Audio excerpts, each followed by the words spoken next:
Easy way to make some fresh butter, okay? Just get yourself some heavy cream, more fat the better, in a blender. Turn it on a high until it separates.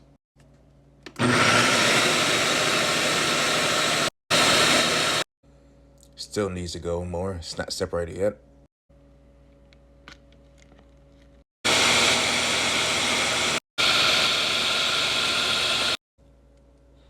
This is how it should look like. It's completely separated. You put it in a cold bowl with ice.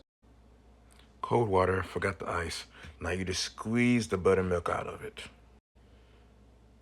And there you go, buttermilk. Please like and share.